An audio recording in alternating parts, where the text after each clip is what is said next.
안녕하세요. 21대 국회는 헌정사상 유례없는 경험입니다. 거대 여당은 말 그대로 거대해서 우군까지 포함하면 180여석 개헌선에 육박합니다. 그런 가운데 대선은 20개월 후입니다. 이런 가운데 여야는 채비를 갖춰가고 있습니다. 관훈클럽이 당대표를 초청한 토론회를 마련한 배경입니다. 오늘 연사는 어느 당이든 여든 야든 가장 위급할 때 손을 내미는 분입니다.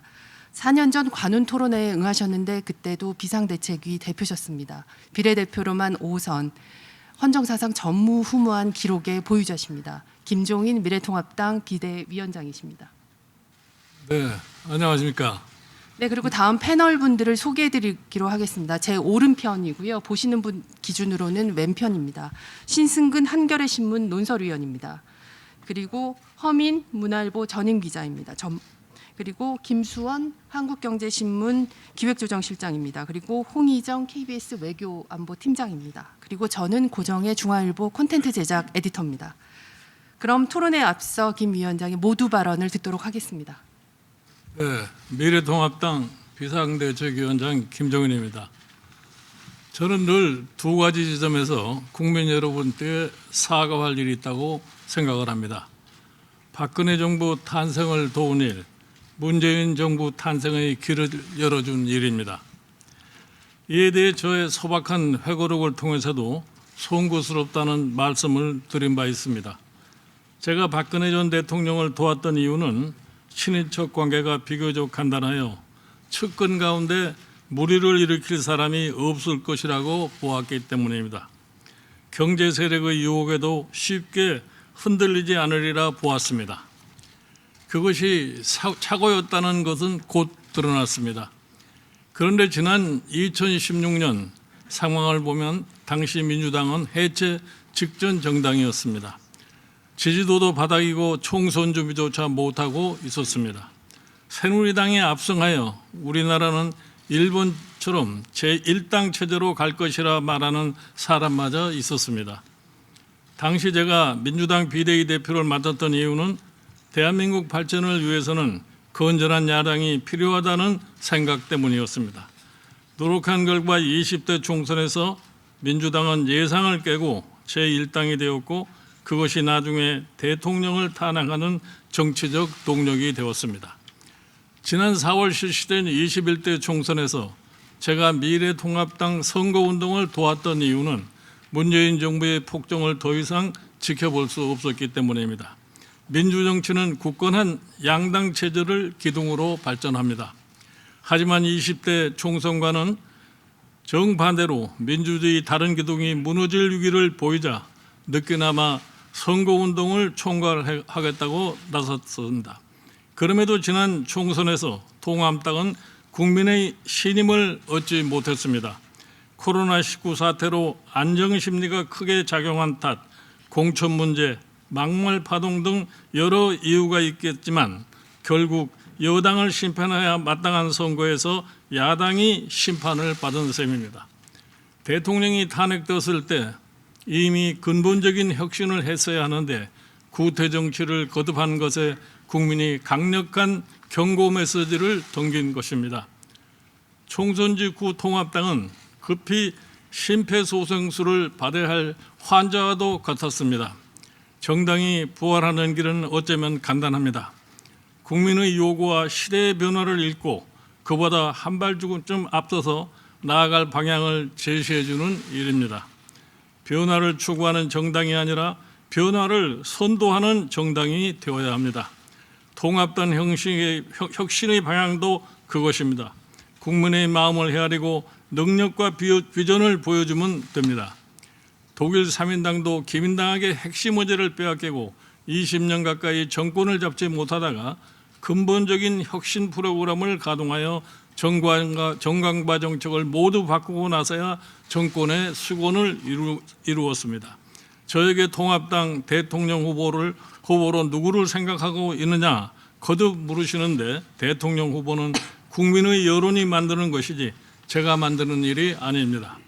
대통령이 되겠다고 용기 있게 나서는 사람이 있고 다양한 의제를 제시하고 국민의 마음을 얻고 다른 후보와 경쟁하는 과정을 거치다 보면 자연히 저 사람이다 싶은 인물이 등장할 것입니다.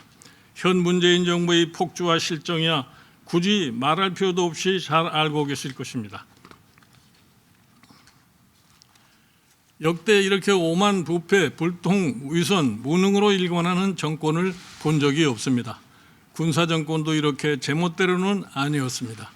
국민의 삶은 갈수록 피폐해지고 입에 담기에도 민망한 일들이 집권 세력 내외부에서 자꾸 벌어지고 있습니다. 정상적인 상황이라면 다음 선거에서 여당은 필패해야 마땅합니다. 그것은 앞으로 통합당이 어떻게 변화하느냐 하는 여부에 달려있는 사안이기도 합니다. 제가 통합당 비대위원장을 맡은 지 한 달 남짓 지났습니다.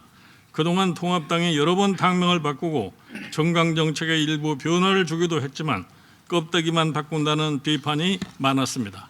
이번에는 그러지 않을 것입니다. 뼈대까지 바꾸고 새로운 정당으로 거듭나게 될 것입니다. 100년에 이어나갈 수권정당의 초석을 다지는 것이 이번 혁신의 목표입니다. 제 마지막 소임이라 생각하고 최선의 노력을 다하겠습니다. 감사합니다. 네, 말씀 잘 들었습니다. 패널 분들께서는 가능한 한 간결하게 질문해 주시고 우리 위원장님께서도 핵심 위주로 간결하게 말씀해 주시면 감사하겠습니다. 그리고 코로나 여파로 제한된 인원만 참석했습니다. 하지만 그 취재 기자분 등 플로어에서 질문이 있으시면 전달해 주시기 바랍니다. 제가 대신 질문하도록 하겠습니다. 그 조금 전에 대선 후보 자꾸 묻는다고 말씀하셨는데 묻지 않을 수 없습니다. 첫 질문은 우리 허민 전임 기자께서 해 주시겠습니다. 네, 지금 소개받은 문화일보 허민 전임 기자입니다. 첫 질문 드리겠습니다. 위원장님께서 야당 대권 후보론을 이제 거론을 하셨는데 사실 이제 받아들이는 입장에서는 좀 혼선이 있습니다. 조금 전 모두 발언에서는 이제 대통령은 국민 여론이 만들어가는 것이다라는 사실은 지극히 원론적인 말씀을 해주셨습니다. 그럼에도 불구하고 지금 이 말씀은 최근에 말씀하셨던 40대 경제 전문가 혹은 당 밖에 꿈틀거리는 사람 대권주자가 있다라는 말씀에서 좀 후퇴하신 것 같다는 생각이 좀 들기도 합니다. 관훈 토론 이 자리에서 속 시원하게 국민들께 좀 말씀을 해주시고 정의를 해주시면 좋을 것 같습니다. 야당 대권 후보감 찾으셨습니까? 그리고 누구를 염두에 두고 계십니까? 제가 모두 말씀을 드렸습니다마는 야당 후보감이라고 누구를 특정해서 지정할 수는 지금 단계에서는 없습니다.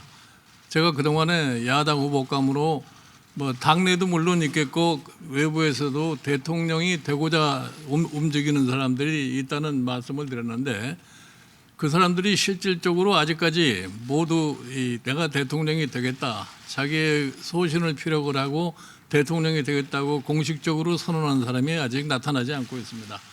앞으로 그런 사람들이 나타날 수 있을 거라고 가정을 하기 때문에 그런 사람들이 나타나게 되면은 자연적으로 공정한 경쟁을 통해서 대통령 후보로 등장할 수 있지 않을까 이렇게 생각합니다. 아무래도 보충 질문을 한 번 더 드리겠습니다. 구체적으로 인물 중심으로 여쭤보겠습니다. 그래도 관심 있는 건 역시 이제 당 밖의 주자인데요. 당내 주자들은 이런저런 경로를 통해서 많이 소개가 됐지만 당 밖의 주자들은 어쨌든 이제 조금 더 구체적으로 거명을 하는 게 국민들의 관심사를 푸는 길이라고 생각을 하기 때문에 안철수 국민의당 대표 그리고 김동연 전 부총리, 홍정욱 전 의원, 장성민 전 의원 이런 분들이 그 대상에 포함이 됩니까? 그리고 이들과 함께 할 생각이 있으시다면 어떻게 함께 하는 방법이 좋다고 생각을 하십니까?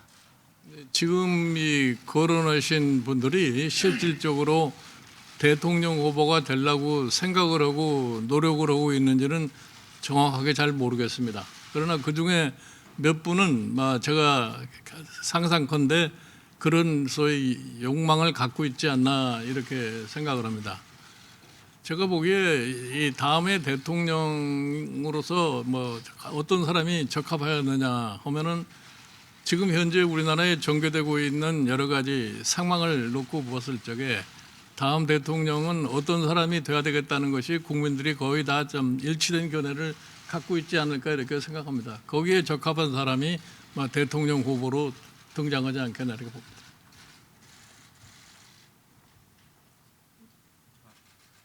판결의 신승근 논설위원입니다.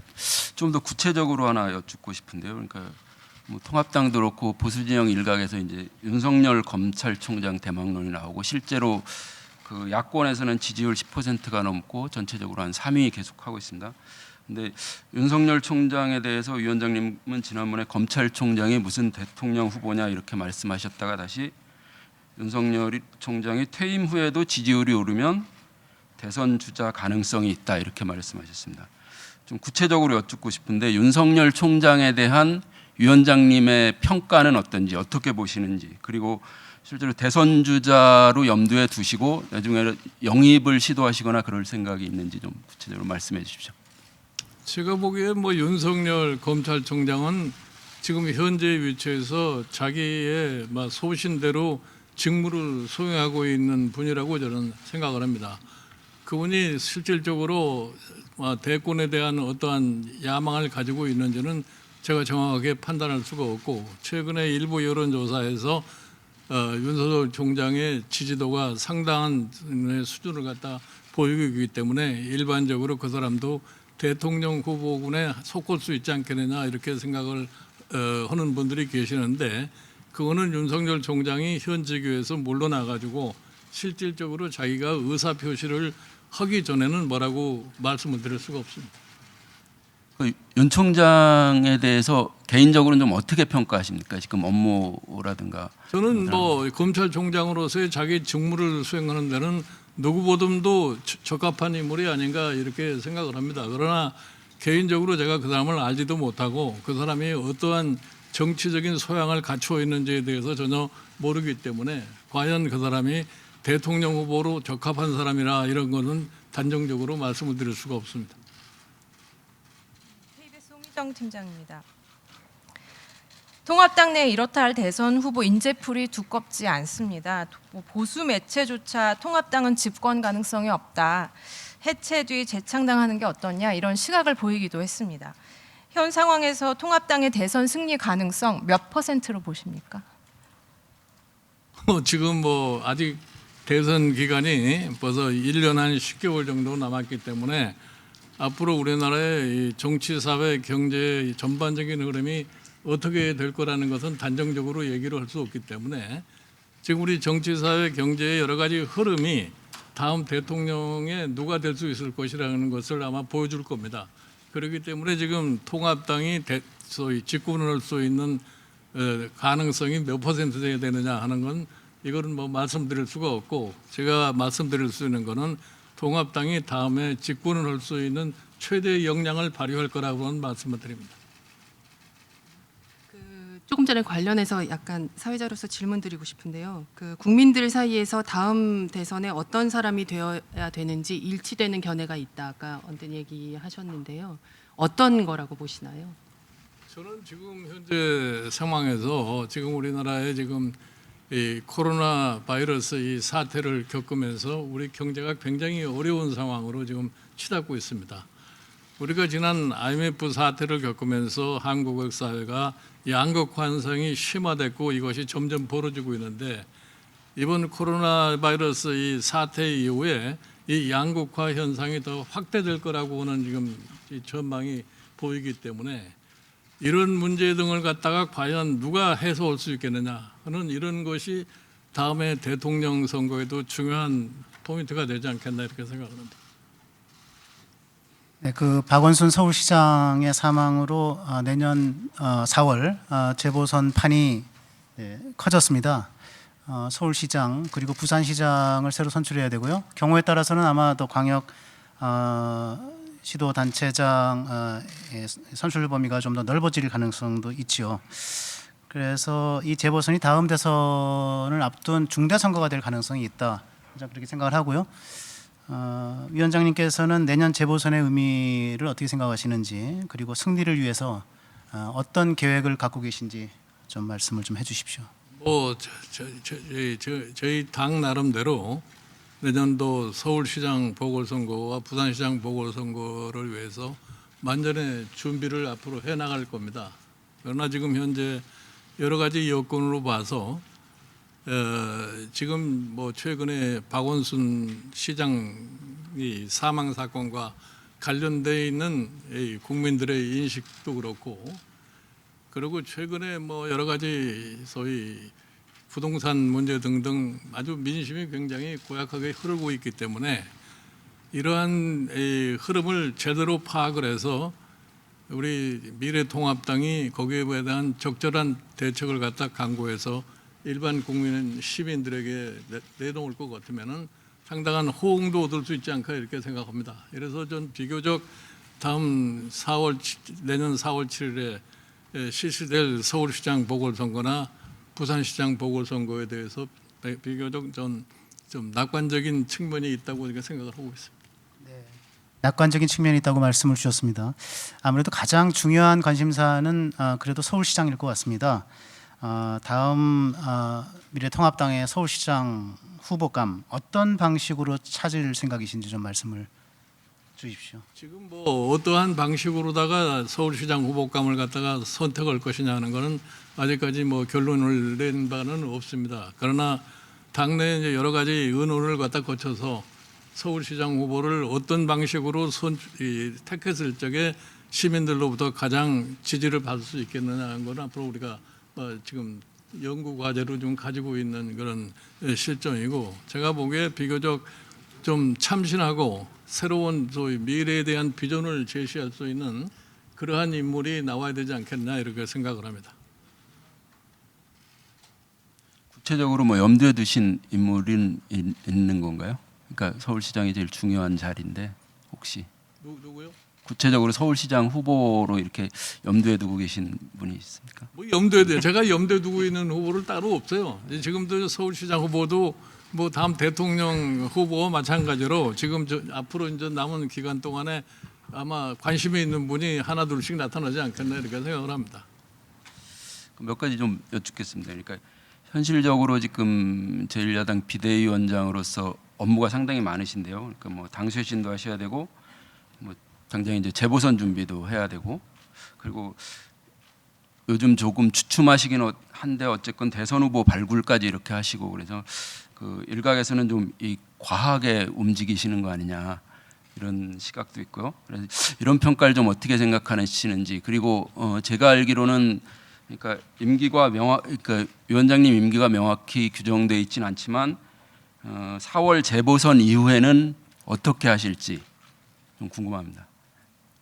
저는 사실 제가 여기 미래통합당의 비대위원장을 맡아달라고 했을 적에 내년 4월 이 재보선까지 시간을 설정을 한 거는 그때까지 가면은 뭐 제가 이 서울시장 보선까지는 생각하지 않았습니다만은 그때쯤 가면은 대통령 후보감이 어느 정도 부각이 되지 않겠느냐는 이런 가정을 했고, 그래서 대통령 선거를 갖다가 치러낼 수 있을 정도로 당의 변화를 모색을 해야만이 참 이 미래통합당이 옛날과 달리 변화한 모습을 보였다, 이래야만이 우리가 대통령 선거를 승리로 이끌 수 있다는 이런 전제에서 그때까지만 제 역할을 하겠다고 얘기를 했던 겁니다.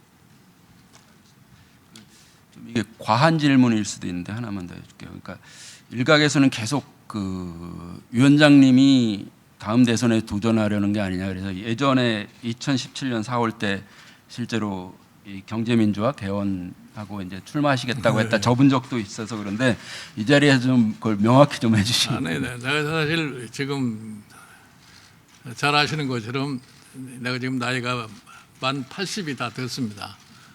만 80이 됐다고 하는 얘기는 다음에 이제 삶이라는 것이 덤으로 살 수밖에 없는 실정인데, 내가 욕심을 과하게 내면 그 자체가 국민에게 큰 피해를 준다고 생각하기 때문에 그런 생각은 지금 전혀 갖고 있지 않습니다. 알겠습니다.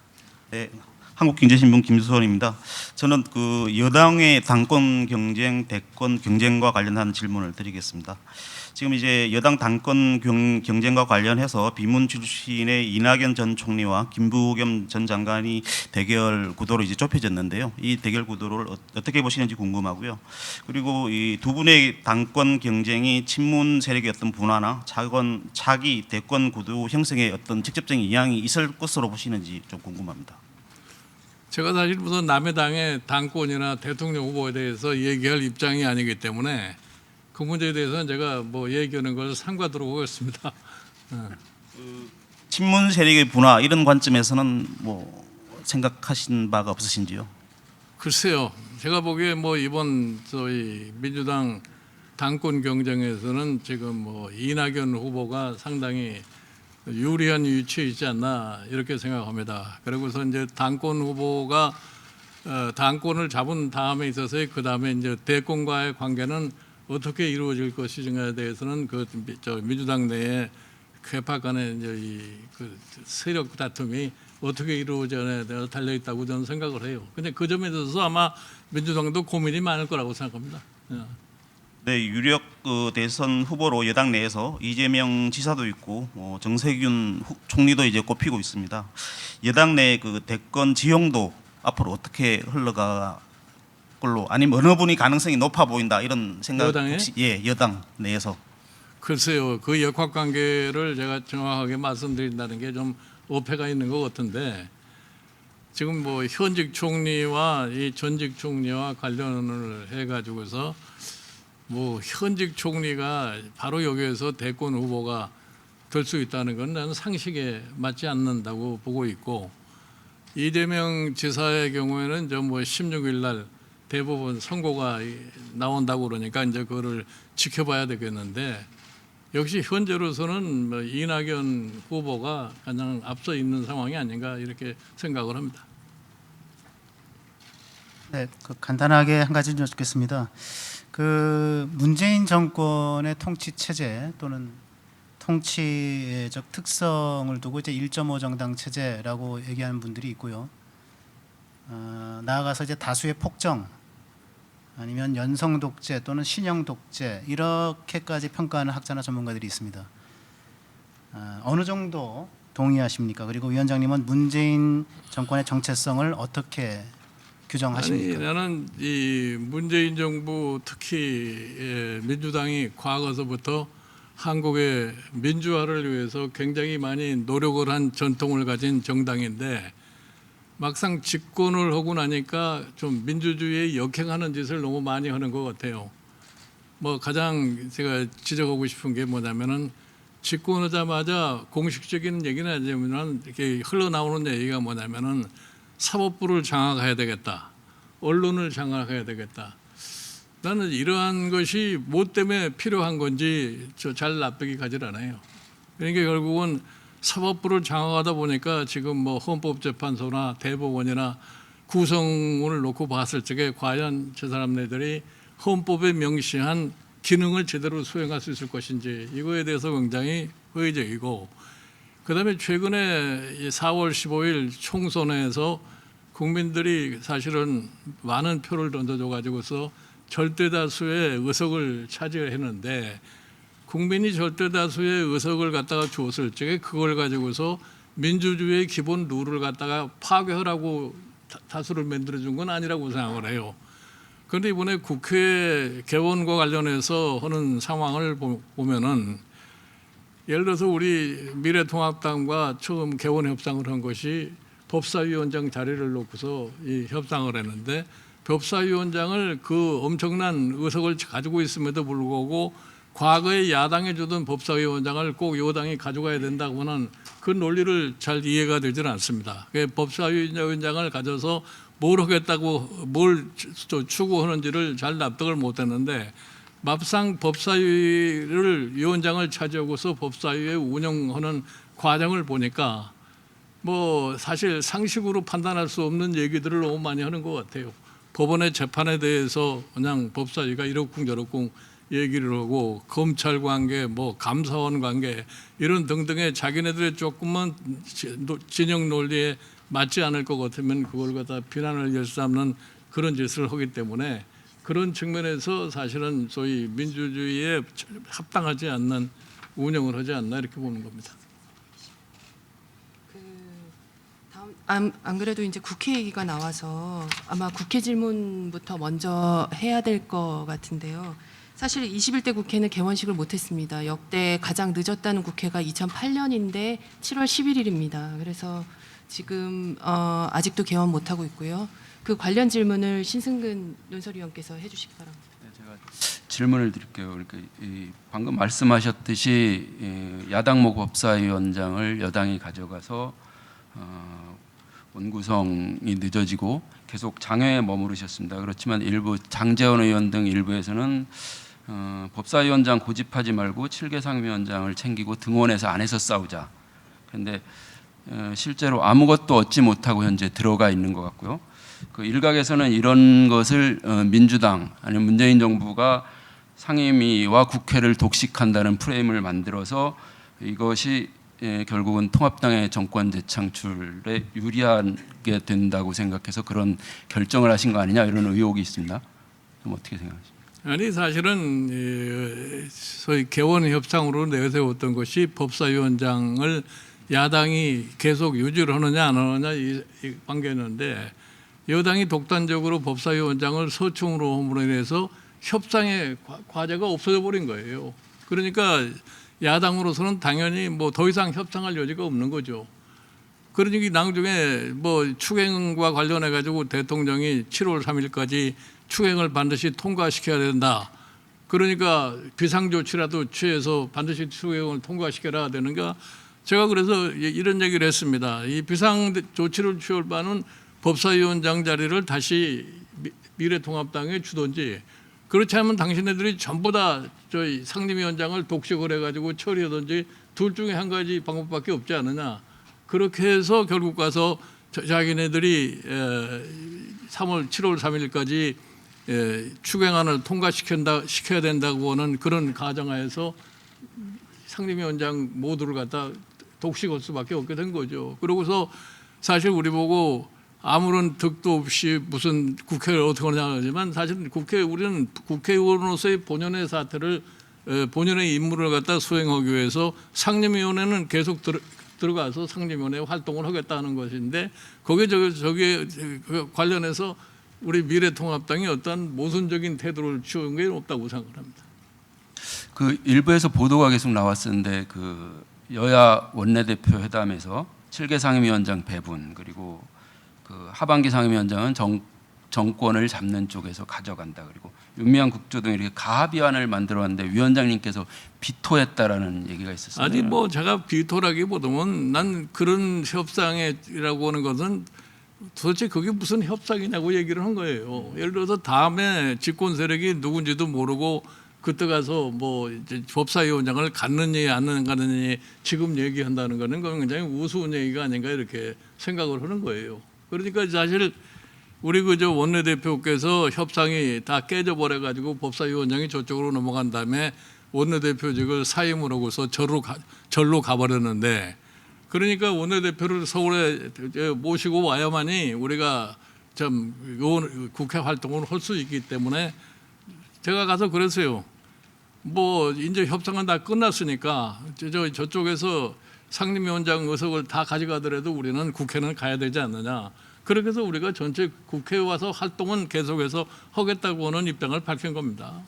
하나만 더 이 부분과 관련해서 여쭐게요. 그러면 앞으로도 법사위원장을 되돌려주지 않는 이상 지금 현재 전체 상임위를 저쪽으로 가져간 것 야당 몫이라고 여당이 주장했던 7개 몫을 돌려받을 생각은 전혀 없는 건가요? 제가 보기에는 아마 우리 의원님들이 결정하시리라고 생각하지만 지금 7개 주겠다는 이 상임위원장 의석은 받지 않는 것이 정도라고 저는 생각합니다. 사회자 넘어가기 전에요. 제가 아까 드린 질문이 문재인 정부의 지금 정치 체제의 특성을 좀 개념화 시켜달라는 말씀이었는데 지금의 문재인 정부의 정치 체제 아까 제가 이제 1.5 정당 체제 신형 독재라는 비판도 있다는 말씀을 드렸는데 반민주적 행태를 보이고 있다는 말씀을 하셨지만은 정치 체제의 특성을 어떻다라고 규정을 안 해주신 것 같은데 혹시 떠오르는 개념이 있으십니까? 문재인 정부에 출범하면서 하는 얘기를 보면은 좋은 얘기는 다 하지 않았어요. 뭐 정의, 공정, 뭐 평등 이런 얘기를 다 많이 했는데 실질적으로 나타나는 결과라고 하는 것은 전혀 그것과는 상관이 없는 거다 이런 얘기입니다. 예를 들어서 뭐 공정이 제대로 된 것도 아니고 정의가 이루어진 것도 아니고 뭐 이 참 경제에 있어서의 평등도 이루어지는 것도 아니고, 예를 들어서 경제 정책에서 내세운 것이 뭐냐면은 포용이라고 하는 것을 제일 강조를 한 것 같아요. 최근에 와서는 잘 얘기도 안 합니다만은 과연 포용의 결과가 지금 뭐냐 이럽니다. 양극화는 점점 더 벌어지고 소득 분배 양상은 점점 악화되고 있는 이런 상황에서 무엇을 포용을 했는지 한번 묻고 싶어요. 알겠습니다. 예. 그러니까 모두 발언에서 다음 정상적인 상황이면 다음 선거에서는 민주당이 필패한다라고 말씀하셨는데요. 근데 일부 정치학자들은 그 현재 유권자 재배열 리얼라이먼트가 된 거 아니냐. 그래서 민주당에서 보고서를 냈지만, 그러니까 민주당이 중심 정당이고 통합당은 주변 정당이다라고 분석한 것도 있습니다. 이에 대해서는 어떻게 생각하십니까? 뭐 이번에 이제 선거를 보시고 아마 그런 얘기들을 많이 하시는 것 같은데, 사실은 지난 이제 3년 이상 거의 4년이 다 돼가는 문재인 정부에 실질적으로 뭐가 이룩된 게 있느냐 한번 생각해 볼 필요가 있어요. 경제 정책에 제대로 성공을 했습니까? 북한 문제의 대북 관계에서 성공을 했습니다.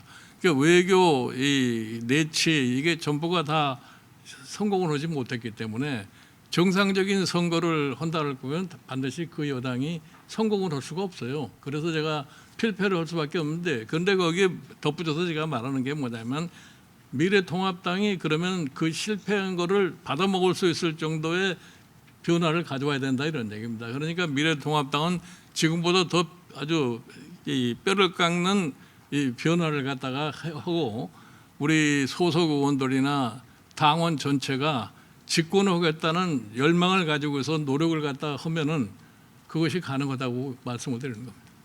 다음은 이제 민심이 고약하게 돌아간다는 경제 문제입니다. 김수환 의원께서 해주시겠습니다. 네.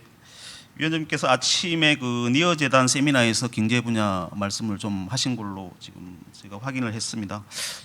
관훈 토론 이 자리에서 조금 더 분명하게 말씀을 해주시면 좋겠다는 생각이 듭니다. 왜냐 그러면 좀 모호한 부분들이 워낙 많아서 그런 말씀을 드리고요. 먼저 부동산 쪽 질문을 드리겠습니다. 부동산 정책 실패로 민주당의 여당의 30, 40대 지지층까지도 지금 이탈하고 있는 상황이고요.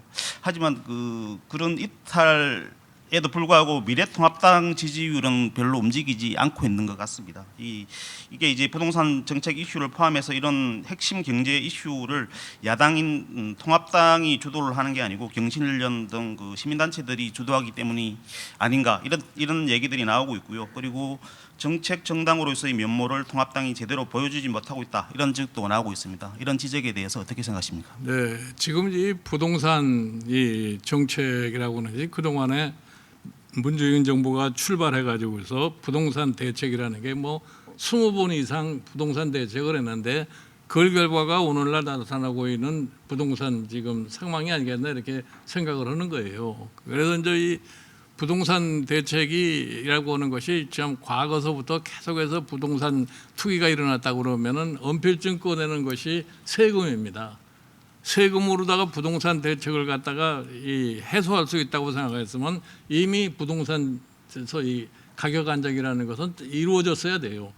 그리고 세금이 실질적으로 부동산 정책을 했다고 그럴 것 같으면 부동산 가격이 오히려 내려와야 되는데, 부동산 가격은 계속 시간과 함께 올라갈 수밖에 없는 그런 이 생태를 가지고 있는 거예요. 그래 지금 이번에도 지금 나온 것이 뭐냐면은 뭐 보유세를 인상한다, 거래세를 인상한다, 뭐 증여를 피하기 위해서 양도세를 인상한다. 지금 세금을 이 세금 저 세금 없이 다 끄집어낸 겁니다. 저는 이 부동산에 관해서는 누구보다도 아주 경험을 명확하게 한 사람이에요. 1990년대 지금보다도 부동산 가격이 훨씬 더 뛰어가지고서 난리가 났을 때, 그때 이제 부동산 대책을 제가 가서 해서 어느 정도 진정을 시킨 사람인데, 그때도 세금을 가지고 처음에 굉장히 많이 시도를 해봤어요. 그러나 세금을 가지고서 부동산이 잡히질 않습니다. 뭐 쉽게 얘기를 해서 세금을 낼 수 있는 사람은 부동산을 아무리 많이 사도 괜찮다는 그런 논리를 갖다 우리가 전개할 수 있는데, 그래서 실패한 정책을 밤낮 반복을 해봐야 성공을 할 수가 없어요. 그래서 본질적으로 제가 아침에 얘기한 게 뭐냐면은 이제 부동산 시장 자체를 종전 개념으로 해서 탈피를 해가지고 이제 주택도 하나의 완성된 상품처럼 주택을 다 지어서 이제 주택업자들이 팔 수 있는 그런 제도로 돌아가라 이런 얘기입니다. 지금 이 진행되고 있는 부동산 주택의 분양 방식이라는 것은 70년대에서부터 지금까지 계속되어 오는 건데 그 과거에는 우리가 이 저축이 모자라 가지고서 그냥 민간인의 자본을 동원해 가지고 주택을 지어야 되니까 분양 제도를 했는데 지금은 뭐 금융시장에 돈이 남아 들어가는 이런 상황이기 때문에 주택업체가 금융시장에서 자금을 조달해서 집을 다 지으고 그다음에 마지막에 판매할 수 있는 그러한 제도로 돌아갈 것 같으면 지금과 같은 이런 과열된 부동산 투기는 나는 없어지리라고 봐요. 네. 그 사실 시장의 민심은 이제 정부의 부동산 정책 실패에 대한 비판은 워낙 사실 크고요. 그 와중에 이제 통합당 견제를 해야 될 통합당 과연 뭘 했냐라는 비판이 굉장히 큽니다. 사실은 그 부분에 대해서 통합당이 반성을 하거나 뭐 해야 될 부분이 있지 않을까라고 여쭤본 겁니다. 사실은. 지금 집권당은 소위 민주당이 집권당 아니에요? 그리고 지금 벌써 문재인 정부가 시작이 된 지 거의 4년이 다 돼가는 기간이에요. 그러니까 지금에 와서 자꾸 책임을 과거에 물린다고 그래서 그 책임이 면할 수가 없는 거라고 보는 겁니다. 네, 그 다주택 공직자들에 대한 국민들의 배신감이 굉장히 크고요. 그리고 주택 처분을 요구하는 목소리도 높습니다. 그런데 이제 다주택 처분에 동참하라는 최근에 그 국민들의 요구에 대해서 통합당 내부에서 사유재산권 침해 아니냐 이런 반론이 제기가 됐습니다. 위원장님께서는 어떻게 생각하시는지요? 그러니까 저는 뭐 개인적으로 그렇게 생각합니다. 다들 이 공직에 종사하는 사람이 지켜야 할 자세가 뭐라는 걸 갖다 스스로 판단을 하고 내가 공직에 있는 이상은 나는 제대로 이 사회 통념에서 얘기하는 태도를 취하고 있느냐 그걸 갖다 물어볼 것 같으면은 각자가 다 그건 알아서 처리를 하지 않겠나 이렇게 보는 겁니다. 네, 지금 제가 질문 드리려고 하는 내용들을 이제 위원장님께서 많이 말씀을 해주셨기 때문에 저는 간단하게 좀 여쭙겠습니다. 그 결국은 이제 증세나 규제 중심의 그런 대책으로는 부동산 문제가 잡히지 않는다 이런 말씀을 하신 것 같고요. 결국 이제 공급 대책을 실효성을 강화해야 된다 이렇게 저는 받아들였고요. 자, 그 관련해서 더불어민주당이 7월 국회에서 부동산 관련 법안을 처리하겠다고 호언장담을 했죠. 뭐 아직 뭐 개헌 협상도 안 끝났지만 통합당은 여기에 대해서 더불어민주당이 이렇게 처리하려고 하는 거에 대해서 실질적인 대응 방안을 갖고 계신지 좀 여쭙고 싶습니다. 네, 그건 제가 과거의 예를 한번 들어서 설명을 해드릴게요. 과거에 부동산 투기가 심했을 적에 토지 공개념이라고 하는 그런 소위 명분하에서 특별한 세금 3개를 도입한 적이 있어요. 택지 상한지세에다가 토지 초과 이득세에다가 그다음에 종합부동산세 이 3가지를 도입을 한 적이 있는데 행정부에서 그거를 이 법안을 만들어서 국회에 보내니까 국회는 한술 더 떠가지고서 세율을 잔뜩 높여가지고서 법을 통과시켰습니다. 그거를 실시하다가 보니까 거기서 자연적으로 조세 저항이 많이 생겨나고 그 자체를 시작할 때서부터 상황 대처를 했기 때문에 이것이 헌법에 맞는지 안 맞는지도 생각을 안 하는 거예요. 제가 그 당시에 이 보건사회부 장관에서 국무회에서 이거는 절대로 유연적인 요소가 있으니까 하지 말자고 했던 건데 하도 강력하게 당시에 청와대가 밀어붙이니까 그냥 국무회에서 통과가 돼가지고 국회를 가서 국회는 한술 더 떠서 더 많이 올라요. 그 결국 가서 나중에 그게 전부 헌법재판소에 가서 위헌 판결을 봐가지고 지금 그런 세금이 존재하지는 않습니다. 그러니까 최근에 지금 이 민주당에서 얘기하는 건 뭐냐면은 민주당이 지금 이 정부 행정부보다 한술 더 떠서 세금 문제를 다루고 있어요. 근데 그렇게 서둔다고 해서 부동산 투기가 잡히는 게 아니라는 걸 말씀드리는 겁니다. 네, 그 최근 기본소득 담론으로 주목받고 계신데요. 빵 사 먹을 자유와 한국형 기본소득 이런 말씀을 하셨습니다. 구체적으로 어떤 제도를 지금 염두에 두시고 말씀을 하시는 건지 좀 그러니까 알려주시면. 기본소득이라는 것이 무슨 흔히들 얘기를 해서 이게 무슨 뭐 좌파 이론이니 무슨 소위 사회 낭만주의자들이 하는 얘기니 그런 것이 기본소득이 본래의 뜻이 아니에요. 최근에 기본소득을 갖다 얘기하는 것은 뭐냐면은 지금 4차 산업혁명으로 인해 가지고서 일자리가 많이 없어질 텐데 일자리가 많이 없어질 것 같으면 그 사람들이 사실은 사회적인 약자가 되고 그러한 사람들이 누적이 될 것 같으면 사회 불안을 일으키고 그 사회 불안이라는 것이 시장 경제 체제를 갖다가 위협할 염려가 있기 때문에 시장 경제 체제를 갖다가 보호를 하고 그다음에 시장에서 소위 수요를 갖다가 지속시키기 위해서 소득을 갖다가 국민들에게 논아주자 하는 것이 기본소득의 원래 개념입니다. 그런데 지금 그게 기본소득을 제대로 시행을 하려고 할 것 같으면 지금 정부가 제공하고 있는 각종 복지제도를 전부 다 통합을 해가지고서 기본소득을 갖다가 하자는 것이 원래 기본소득을 주장한 경제학자들이 내놓은 안이에요. 그래서 전 국민을 상대로 해서 기본소득을 최저의 성계를 유지할 수 있을 정도로 논아줘 가지고서 일자리를 얻으려고 하는 인센티브도 저해해서는 안 되고 하지만 그게 현실적으로 추진하기가 굉장히 어려운 겁니다. 그러니까 기본소득을 갖다가 전 국민을 상대로 해서 똑같은 기본소득 제도를 한다는 것은 현실적으로 불가능한 거예요. 그러나 우리가 뭐 어떤 특정 계층을 갖다가 놓고서 또 생각할 적에 재정의 한계를 딱 정해가지고서 설정할 것 같으면은 그게 전혀 불가능한 것도 아니에요. 그러니까 지금 저희 당에서 지금 기본소득에서 얘기하는 게 뭐냐면은 우리가 정치, 경제, 사회 여러 가지 측면을 갖다 고려했을 적에 어디가 한계가 있고 어디가 가능하고 이런 것이 판별이 될 수가 있습니다. 그렇게 해서 일부 실시를 하면은 결국은 장차적으로 그거를 발전시킬 수 있다고 하는 것이 이렇게 무모하게 아무런 재정의 뒷받침 없이 그렇게 기본소득을 하자는 건 아니다 이런 말씀을 드리는 겁니다. 그러니까 정리를 하자면 저소득층이나 하여튼 네. 덜 가진 계층을 대상으로 부분적으로 그렇죠. 일단 그러니까 도입을 해보자 이런 말씀이신 잘 거네요. 아시겠지만 지금 우리나라의 빈곤층이라는 것이 세계에서 두 번째로 높은 나라예요. 17.4%가 우리가 빈곤층인데 미국이 가장 높다고 그러는데 17.8%가 미국입니다. 그리고 이번에 재난소득을 갖다가 받은 사람들의 행태를 보시면은 대한민국이 얼마나 정부로부터의 소득의 지원을 갈망한다고 하는 것을 아실 수 있을 거예요. 지금 99.7%가 재난소득을 신청을 했어요.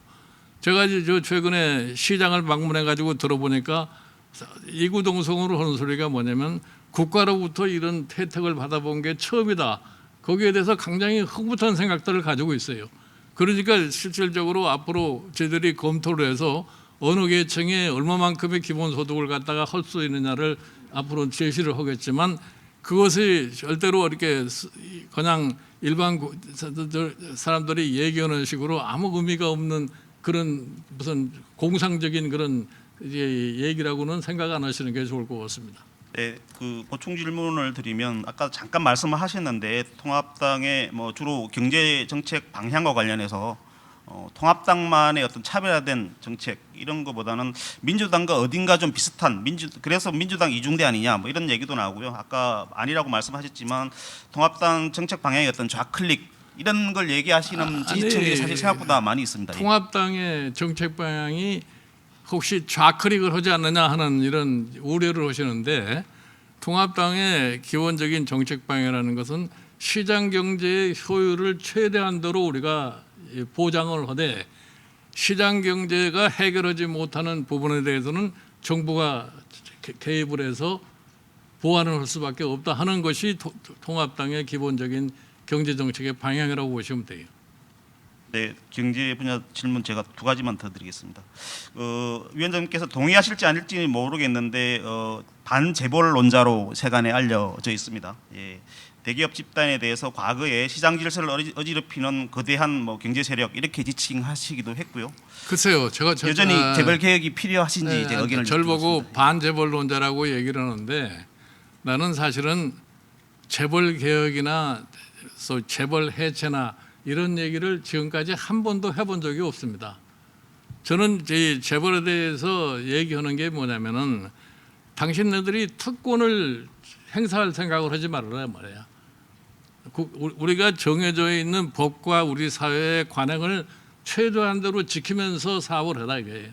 그러니까 우리나라의 재벌이라는 거는 과거에 우리가 경제 발전하는 과정에서 어쩔 수 없이 만들어진 거예요. 그 현실을 우리는 부정을 할 수는 없어요. 그러나 이 사람들이 자기의 한계를 넘어서 소위 정권이나 어떤 사회 현상에 대해서 영향력을 행사할 생각하지 말란 말이야. 대표적인 게 지금 박근혜 대통령의 탄핵이 한번 대표적인 예인데, 특정 재벌이 박근혜 대통령에 대해서 영향력을 행사하기 위해서 박근혜 대통령에게 가장 영향력이 있다고 한 사람을 사실 금전적으로 유혹을 해가지고서 결국은 대통령의 판단을 그르치게 해가지고서 오늘날 탄핵이라는 비극을 맞게 한 그 배경이 과연 어디에 있느냐. 재벌이 그런 짓을 하지 말라고 하는 측면에서 얘기를 하는 거지. 지금 와서 나보고 이제 그런 거를 지적을 하면은 우리나라에서는 그게 바로 반재벌이라고 이렇게 얘기를 들을 수밖에 없어요. 네. 네, 마지막 경제 분야는 질문을 드리겠습니다. 그 삼성 승계 이슈와 관련한 갈등도 지금 계속되고 있습니다. 삼성물산 합병 부당성과 삼성 바이오로직스 분식회계 등과 관련해서 이재용 부회장을 구속 기소해야 된다는 주장이 계속되고 있는 반면에 검찰이 이제 이 사건과 관련해서 거의 1년 7개월 수사해서 신청했던 구속영장이 기각이 됐고요. 그리고 최근 수사심의위원회에서도 불기소 권고가 내려졌습니다. 그래서 이제 그만 좀 놔줘라 이런 목소리도 사실 작지 않은 게 현실입니다. 위원장님께서는 어떻게 생각하시는지? 글쎄요. 그거는 뭐 법률적인 판단에 의해서 결정된 사항이지, 내가 이 정치권에 속하는 사람으로서 이렇게 해라 저렇게 해라 하는 그런 코멘트는 안 하는 것이 현명하지 않나 이렇게 생각합니다. 그러나 밖에 나타난 사실로 볼 것 같으면은 삼성 바이오로직스의 분식 회계를 갖다가 한 것만큼은 그건 부인할 수가 없어요. 그 분식 회계를 하는 데 있어서 과연 이재용 부회장이 사전에 알고 관여를 해야 되느냐 했느냐 안 했느냐는 법적으로 판단할 문제지, 그건 뭐 제가 거기에 대해서 뭐라고 구체적으로는 얘기를 할 수가 없습니다. 그러면 다시 정치로 돌아가겠습니다. 홍기정 팀장께서 해주시죠. 박원순 시장 관련해서 여쭤보겠습니다. 박원순 시장 조문을 하려던 듯 했다가 통합당에서 결국 하지 않았습니다. 통합당이 이제는 민주당 비판에 나서고 있지만 아무래도 정의당 등의 대응에 비해서 좀 느리고 여론의 눈치를 보는 듯한 느낌이 들고 좀 미진하다는 이제 의견도 있습니다. 당내 여성 문제에 대한 전문성이 통합당은 좀 떨어지는 게 아니냐 이런 지적이 있는데 어떻게 생각하시는지요? 그리고 이제 박원순 시장의 문제라고 하는 거는 저는 일반적인 통념으로 생각할 것 같으면 뭐 이것저것 얘기할 필요가 없지 않나 생각을 합니다. 잘 아시겠습니다만은 박원순 시장이 대통령 후보까지 하겠다고 하는 야심을 가졌던 사람이에요. 그 사람이 죽음을 택할 수밖에 없는 상황이라고 하면 과연 어떠한 상황이라는 게 상상할 수 있지 않겠어요?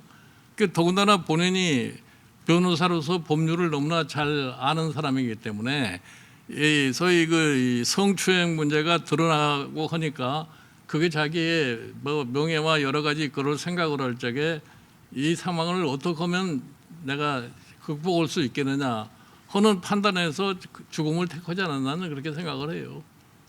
그런데 그것에 대해서 그걸 무슨 박원순의 뭐 공이라 해가지고서 그걸 신상화하려고 하는, 나는 그런 노력을 초기에 민주당이 보였다는 것은 좀 상식에 맞지 않은 태도를 취하지 않았나 이렇게 생각을 해요. 이어서 보충 질의를 하면 이제 박 시장 성추행 고소인은 변하지 않는 현실에 숨이 막힌다 이렇게 얘기를 했습니다. 지금 여당의 대응 말씀해 주셨는데 고소 사실 유출 포함해서 진상 규명은 또 다른 문제거든요. 미래통합당에서 이 진상 규명 어떻게 해나가실 생각인지. 그러니까 뭐 피해자를 생각한다 할 것 같으면 그 상황에 대한 진상 규명은 이루어져야 하는 것이 정상적이라고 저는 생각을 해요. 고소 사실 유출 뭐 이런 것도 다 미래통합당 차원에서 하실 생각이신가요? 뭐 미래통합당 차원에서도 지금 사실은 이게 뭐 어떤 의미에서 보면은 간단한 문제가 아닌 것 같아요. 왜냐하면은 그 박원순 시장의 그 피해자가 경찰에서 이 고소를 했는데 그 사실을 박원순 시장에게 누가 전달을 했느냐? 뭐 경찰이 그걸 전달을 했느냐? 그렇지 않으면 지금 세간에 돌아드는 얘기대로 경찰에서 청와대에다가 보고를 했고 청와대가 박원순 시장한테 그런 정보를 제공했나 하는 그 문제에 대한 해명이 명확하게 이루어져야 된다고 생각합니다. 그러니까 뭐 이거는 저희 당 차원에서도 그 과정을 명확하게 구분을 해야지 앞으로 무슨 저희 경찰의 수사권이라든가 이런 뭐 검검 수사권 조정이라든가 이런 문제를 나왔을 적에 과연 경찰이 그런 짓을 계속해서 해도 될 수 있느냐 하는 걸 따져봐야 돼요. 그러니까 지금 이 청와대에서 만약에 청와대가 경찰로부터 보고를 받고 이 박원순 시장에게 그런 사실을 전달했다고 걸고 되면은 청와대도 사실은 박원순 시장에 대한 인권 문제에 개입을 한 그런 정황을 피할 수가 없을 거예요. 그런 점은 우리가 당에서도 명확하게 규명하려고 노력을 할 겁니다.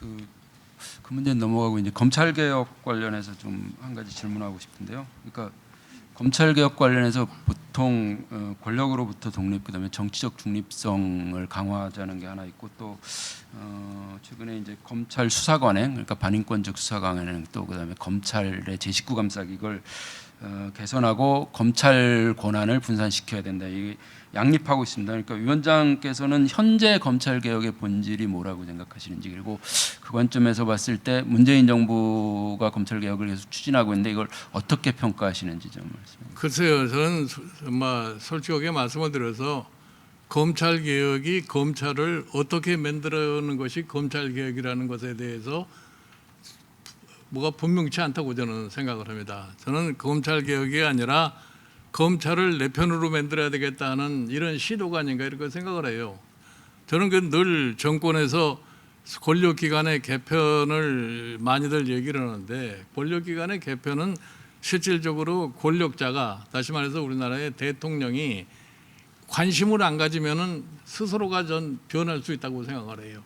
매 정권마다 검찰을 자기 편으로 만들어서 자기의 편의에 맞게 검찰을 이용하려고 그러니까 지금 검찰이 오늘날 저런 문제를 많이 양산할 수 있는데 지금도 똑같이 결국은 검찰이 내 뜻대로 안 움직이니까 예를 들어서 윤석열 검찰총장을 임명을 할 적에 문재인 대통령이 얼마나 많은 찬사를 보냈어요.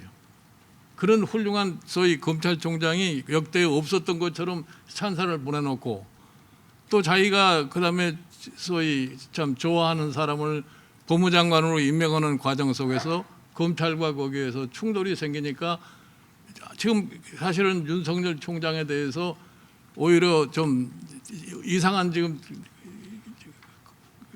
배경을 갖고 있는 거 아니에요. 그러니까 제가 뭐 이미 그런 얘기를 했습니다마는 검찰총장도 대통령이 임명하고 법무장관도 대통령이 임명을 했는데 대통령이 임명권자가 둘 중에 하나 마음에 안 들면은 자기가 그만두게 하면 되는 건데 그 짓을 안 하고 가만 놔두면서 저렇게 모양새 사납게 왔다 갔다 하는 걸 갖다가 보고 있는 겁니다. 그러니까 사실은 국민들이 생각할 적에 이게 사실 저 사람들이 검찰 개혁을 갖다가 뭐를 하기 위해서 검찰 개혁을 하느냐에 대해서 잘 납득을 못 하고 있는 것은 실정이에요. 이 관련해서 하나만 더 여쭙겠습니다. 그러니까 뭐 검찰 개혁 현실은 그렇게 평가하신다고 하여도 지금 법으로 존재하는 이제 공수처법이 있습니다. 그리고 공수처가 원래 출범해야 될 시한이 내일입니다. 15일. 근데 그 민주당은 어제 뭐 추천위원 2명 했다가 1명이 문제 있어서 좀 취소하긴 했는데 통합당은 후보조차 추천하고 있지 않습니다. 그리고 그것에 대해서 뭐 검찰권 장악 시도라고 여러 가지 설명을 하지만 당시 법을 만들 때 야당 쪽 요구를 반영해서 그 추천위원 7명 가운데 6명이 동의를 해야 후보를 정할 수 있겠고 야당에게 지금 2명의 추천권을 줬기 때문에 사실상 이 법대로 후보를 추천해도 통합당이 그 비토권을 갖는 것인데 그 추천위원조차 법적 시한 내에 추천하지 않는 거는 약간 과도한 발목 잡기 아니냐, 아니면 시비를 걸기 위한 것 아니냐, 뭐 이렇게 보는 시각도 있습니다. 근데 그거는 네. 뭐 사실은 우리 원내대표가 지금 여당의 원내대표가 지금 협의하는 과정 속에서 아직까지 결론이 안 난 것 같기 때문에 그 점에 대해서 내가 왜 지금까지 지연되고 있는 것에 대해서 정확하게 지금 말씀을 드릴 수가 없습니다. 뭐 안 한다 한다 이런 부분에 대해서 명확히 네. 말씀하시기 어렵다는 거죠. 알겠습니다. 윤석열 검찰총장이 추미애 장관의 지휘권 발동 행사를 사실상 수용하는 모양새를 갖췄죠. 뭐 형성적 처분이라고 하는 용어를 쓰면서 직접 수용하겠다고 얘기하지 않았지만 사실상 수용을 한 건데, 하지만 그 수용 전에 윤 총장이 직접 소집한 전국 검사장 회의, 거기에서는 추 장관의 지휘권 발동에 대해서 위법 부당하다 이렇게 결론을 내렸습니다. 이 얘기는 아마도 직권남용한 것 아니냐라고 해석할 수 있는 여지를 전 뒀다고 생각하는데, 그런 이제 해석이 있는데요. 우리 위원장님은 거기에 대해서 어떻게 해석하시는지. 내가 뭐 나는 이 법률적인 지식이 많은 사람이 아니기 때문에 그 문제에 대해서 뭐 구체적으로 제가 답변을 드리기가 어려운데, 그간 사정을 볼 것 같으면은 뭐 추미애 장관의 수사 지휘권을 검찰 저희 책임자들이 전부 모여서 이거 위법이다 하는데, 그럼에도 불구하고 법무장관이 그걸 갖다가 굽히지를 않으니까 겨울 가서 윤석열 총장이 수용하지 않았나 이렇게 생각을 합니다. 네, 그 추 장관의 지휘권 발동이라고 하는 게 지난 2005년도에 천정배 장관이 발동한 이후로 15년 만에이고요. 사상 두 번째라고 하는데,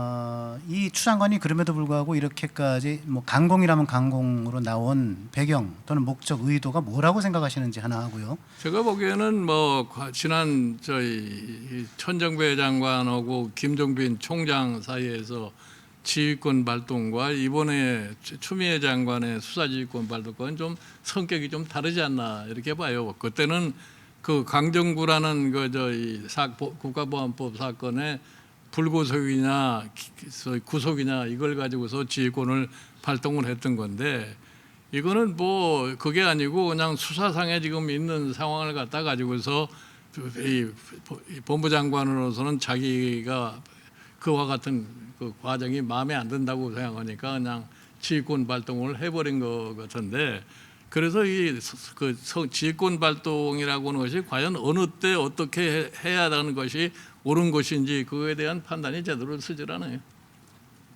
네, 그 통합당은 이제 추 장관의 해임 건의안 뭐 내겠다는 얘기를 했습니다. 실제로 가능한 방안이 있을까요? 뭐 해임권이 아니야 낼 수가 있는데 지금 국회에 의석 비율로 봐가지고서 그것이 실현되기라고 하는 것은 어렵지 않나 이렇게 봅니다. 죄송합니다. 그 플로어에서 질문이 올라왔습니다. 제가 먼저 경제 분야부터 여쭤보겠습니다. 김 위원장께서 말씀하신 저소득층 대상 기본소득 개념이 기존 복지제도, 그러니까 소득 보장제도와 그걸 강화하는 것과 무슨 차이가 있는가요? 그런 질문입니다.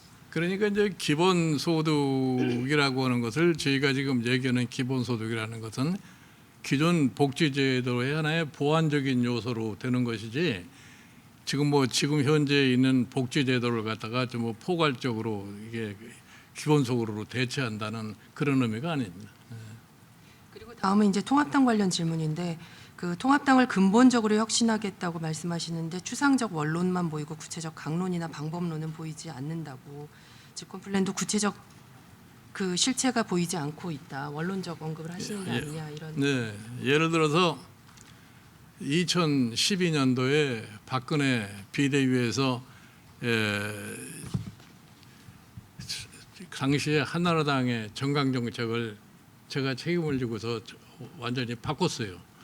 그때도 이제 보수 논쟁을 괜히 심하게 했었는데, 뭐 상당히 대다수의 저희 당시에 그 새누리당 국회의원들이 보수라는 말에 집착을 해가지고서 반대를 했었는데, 그럼에도 불구하고 그 당시에 정강 정책을 과거에서 완전히 근본적으로 바꿔버렸습니다.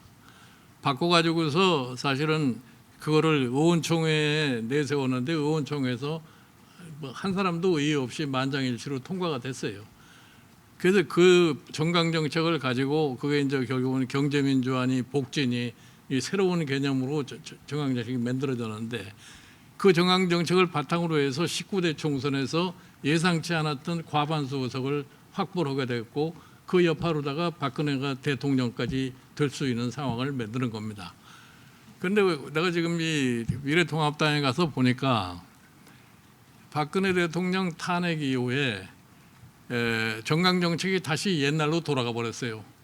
그러니까 어떤 의미에서 보면 시대에 맞지 않는다, 제가 이렇게 생각을 하는데 그 왜 이렇게 돌아가느냐 했더니 뭐 시장 원리만 가지면 모든 것이 다 될 거라고 생각해서 다시 원래도 돌아갔다고 그렇게 얘기를 하더라고요. 그래서 예를 들어서 그런 문제를 근본적으로 바꿀 수밖에 없어요. 지금 이 정치 사회 구조 자체가 여러 가지로 과거와는 다릅니다. 근데 그거에 맞는 소위 정강 정책을 제시를 하고 거기에 맞게 일반 국민에게 홍보를 해야만이 우리가 새로운 지지층을 확보할 수 있다고 그렇게 생각을 하는 겁니다. 방금 말씀하신 것 관련해서 좀 구체적으로 질문을 드릴게요. 그러니까 위원장님도 방금 말씀하셨듯이 예전에 박근혜 정부 때 바꿨던 정강 정책이 다시 돌아왔는데 이번에도 여전히 이제 보수 자유우파 단어 앞세우지 말아라. 그다음에 정강 정책 바꾸겠다. 그러면 이제 기본소득, 전일보육제 이런 게 상당히 전향적이긴 하지만 사람들은 여전히 의심을 합니다. 이게 본질적으로 변할 수 있을까? 뭐 기본적으로 여기는 어떻게 변해도 보수 정당, 우파 정당 아니냐 이렇게 생각하고 있습니다. 그래서 그러면 지금 위원장님이 그리시는 통합당의 모습이 과거의 우파 보수 정당과 어떤 차이가 있고 어떤 것을 지향하시는 건데요? 아니, 사실은 미래통합당이 보수 정당이라는 건 대한민국 누구나 다 인정하는 바입니다. 거기에다가 보수를 더 강조한다고 그래서 벌써 이 미래통합당이 새로 태어날 수는 없어요. 그게 이제 이 시대가 바뀌었으니까 시대에 바뀐 것에 맞게 이 정강 정책도 따라가지 않겠느냐 이런 얘기입니다. 제가 그래서 이 미래통합당이 앞으로 약자와의 동행을 해야 되겠다고 이런 얘기를 했는데 미래통합당 하면은 일반적인 인식이 보수 하면은 이건 기득권만을 보호하고 부자만을 좋아하고 이것이 일반 국민의 통념이에요. 미래통합당은 항상 그러한 개념을 갖다 가지고서 사는 정당이다. 그러니까 그렇게 가지고서는 이 점점 변화하는 소위 양극화하는 이런 사회에서 표를 어디 가서 구걸할 데가 없어요.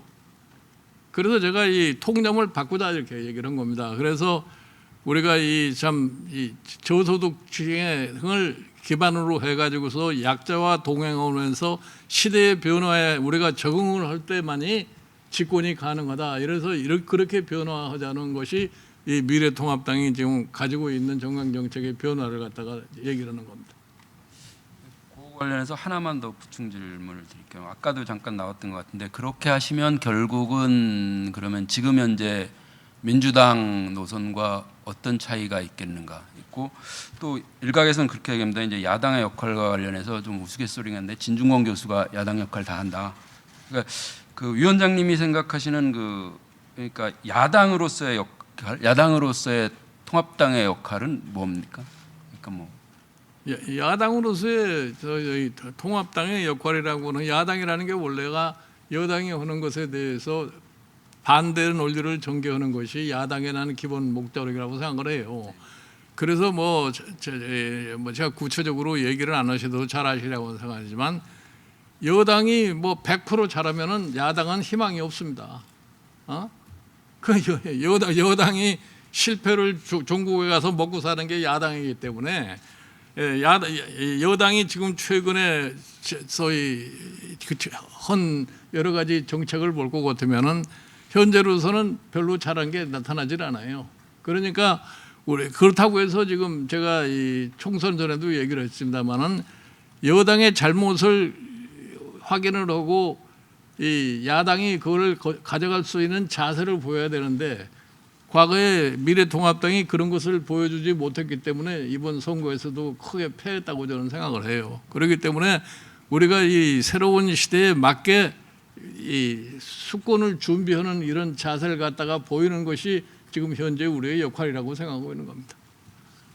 네, 그 다음은 대통령 권력에 대해서 묻지 않을 수 없는데요. 네, 허민 전임 기자께서 해주시겠습니다.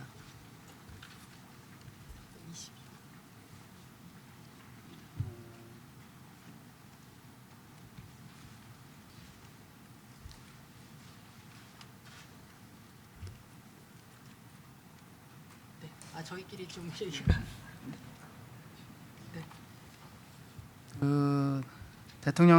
문재인 대통령이 대선 전에 낸 책이 있습니다. 저기 그 2017년도 3월 대선 전에 1월 달에 아마 대한민국이 묻는다라는 책을 대한민국이 묻는다라는 책을 낸 적이 있어요. 그 책이 이제 문답형으로 이루어진 책인데요. 거기서 이제 질의자가 대통령한테 대통령의 과제가 뭐냐 물었더니 문재인 그 당시 이제 후보였죠. 그분이 경선 중이었을 텐데 뭐라고 대답을 했냐면은 이제 안보, 그 경제 그리고 통합 이거를 이제 대통령의 3대 과제라고 얘기를 했습니다. 요 안보와 경제와 통합 요 3대 과제에 대해서 지금 어떻게 수행하고 있는지 각각 간단하게 좀 평가를 좀 해주시죠. 뭐 안보와 경제하고 통합이라고 얘기를 하는데 내가 보기에 뭐 경제에 있어서는 별로 그렇게 성과가 있다고 보질 않아요. 뭐 경제는 어떤 의미에서 보면은 상당히 실패에 가까운 결과를 내지 않았나 이렇게 생각을 하고 있고, 그다음에 통합은 사실은 제대로 이루지 못한 것 같아요. 오히려 분열을 더 많이 양산하지 않았나 이렇게 생각하고, 안보 문제에 있어서도 기본적으로 뭐를 갖다가 안보라고 생각했는지는 모르겠습니다만은 사실은 근대 대통령이 지도자가 가져야 할 덕목 중에 가장 중요한 게 국가안보 이런 건데, 지금 국가안보를 갖다가 이 문재인 대통령은 남북 관계에서만 봤던 것 같아요. 그래서 이 남북 관계에서 평화만을 유지하면은 된다 하는 식으로 계속 그것만 강조를 해왔는데, 뭐 안보는 종전에 가져왔던 그 체제에서 별로 큰 변화가 없지 않았나 이렇게 생각을 합니다.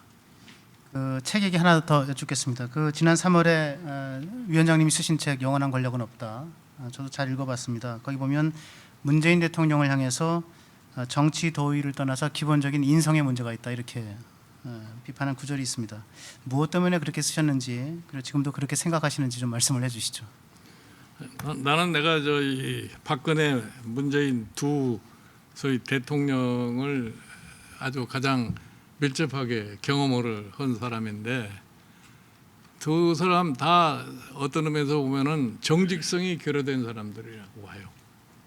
자기가 뭐를 하겠다고 한 것에 대해서 그저 착각을 하고서 이행을 못하는 그러한 사람들이 아닌가 이렇게 생각합니다. 그러니까 지금 보면은 뭐 외형적으로 대통령이 꼭 지켜야 할 사항이 뭐냐 하면은 뭐 지금 말씀하신 대로 참 국가 안보, 뭐 외교, 그다음에 무슨 경제, 무슨 이거지 무슨 교육, 뭐 이런 등등 이게 얘기를 하고 있는데, 그런 측면에서 그냥 이 형식적으로는 얘기를 했는지 모르지만 실질적으로 구현하는데 별로 효과가 없지 않나 이렇게 봐요. 그래서 제가 내게 뭐 왜 영원한 권력은 없다 이렇게 얘기를 하냐 할 것 같으면은, 실질적으로 지금 여러 가지 나타나는 현상을 놓고 봤을 적에 과연 이 정권이 끝났을 적에 무엇이 남을 것이냐를 한번 냉정하게 생각해 볼 필요가 있지 않나 이렇게. 네, 제가 추가 질문을 드리겠습니다. 문재인 대통령은 지금 지지율에서 역대 다른 대통령들과는 전혀 다른 지지율 패턴을 보이고 있습니다. 지금도 거의 50%에 육박하고 있고요. 문 대통령에 대한 핵심 지지층의 어떤 팬덤 현상을 어떻게 평가하시는지, 그리고 이게 또 언제까지 지속될 걸로 보시는지. 문 대통령의 핵심 지지층이요? 네네, 지지층의 팬덤 현상. 지금 지지율이 50% 여전히 50%에 육박하는 상황이거든요. 그러니까 뭐 사실은 문재인 대통령의 핵심 지지층이라는 것이 미래통합당에 대한 소위 반대층이라고 보면 돼요. 흔히들 얘기를 해서 30, 40대가 가장 문재인 대통령의 지지층이라고 보는데, 이 30, 40대라는 것이 우리나라에서 가장 참 교육을 잘 받고 이 사람들이 그래도 풍요 속에서 지내온 세대들이란 말이에요. 그 사람들의 의식 구조가 굉장히 달라졌어요. 지식 수준은 굉장히 높고 정보는 뭐 충분할 정도로 가지고 있고, 그 사람들의 일반적인 이 사고가 뭐냐면은 불평등, 불공정, 소위 비민주 이런 것에 대해서 상당히 그런 이 감정을 노출을 시키는 이런 사람들인데 그 사람들이 일단 아산 문재인 정부의 시책을 놓고 봤을 적에 이 사람들은 그래도 우리한테 뭐를 없는 사람한테 뭘 주기라도 하려고 하는 정부가 아니냐 하는 그런 인식을 갖고 있어요. 그런데 미래통합당은 과거에 뭐 자유한국당이나 저희 새누리당 시절에도 당신네들은 뭐 굉장히 인색한 사람들 아니냐 말이야. 뭐 기득권만 보호하는 사람이고 저희 부자만 좋아하는 이런 정당이다고 이렇게 생각하기 때문에 그 문재인 대통령의 지지층이라는 것이 30, 40대에 그렇게 몰려 있지 않나 이렇게 보는 겁니다. 이 지지층의 팬덤 현상이 계속 될 걸로 보시나요? 제가 보기에 이게 점차적으로 무너지지 않겠나 저는 보고 있어요. 네, 그 연관해서 제가 질문을 드릴게요. 그 사실 대한민국 역대 대통령들은 임기 후반이 되면 다 걱정을 합니다. 지지율이 무너지고 임기 후에 어떻게 될 것인지 안위를 걱정하는 사람들이 있게 마련이죠. 아마도 단임제 대통령제가 그렇게 만든 것도 있지 않나 생각이 드는데 이럴 경우에 문 대통령이 임기 후를 대비한 어떤 정치적 포석이 필요하다고 생각할 것 같다라는 생각도 듭니다. 예컨대 권력구조 개편을 포함한 새로운 개헌을 추진할 가능성이 있다고 보십니까? 문재인 대통령이. 지금 보면은 저 임기가 뭐 1년 한 10개월 정도 남았기 때문에 물러날 날짜가 이제 훤히 보입니다. 네. 그러면 대통령 한 사람으로 봤을 적에는 이제 무엇을 생각하냐? 내가 참 정상적인 대통령 임기를 마치고 앞으로 어떻게 살아야 할 거냐를 생각할 시기가 되지 않나 이렇게 생각해요. 그러면 저희 과거에 지금 지난 동안에 한 여러 가지 상황에 대한 생각도 다시 할 수밖에 없지 않나 이렇게 생각을 해요. 이제 그러니까 지금쯤 와서 앞으로 내가 이 퇴임을 하고 난 다음에 제일 중요한 것이 본인의 안전을 제일 중요하게 생각할 거라고 봐요. 그래서 지금 해보니까 경제 저희 권력 구조 같은 것이 이대로 좋겠느냐 하는 생각을 할 수도 있다고 제가 생각을 하는데 그거는 두고 봐야 알겠어요. 지금 이번에 4월 15일 총선에서 굉장한 참 다수를 얻었기 때문에 그 황홀경에서 아직은 막 빠져나오지 못한 그런 상황이 아닌가 이렇게 생각을 했을 적에 권력구조 개편 같은 것이 지금 대두가 될 가능성은 굉장히 희박해 보입니다. 지금으로선 희박하다 말씀이시죠? 예. 그 하나만 더 보충드리할게요. 그 위원장님이 그 쓰신 책 아까 언급한 영원한 권력은 없다의 마지막 부분이 이렇게 되어 있습니다. 현명한 국민의 힘으로 언젠가 근본이 바뀔 날이 있을 것이라 믿는다. 이렇게 되어 있습니다.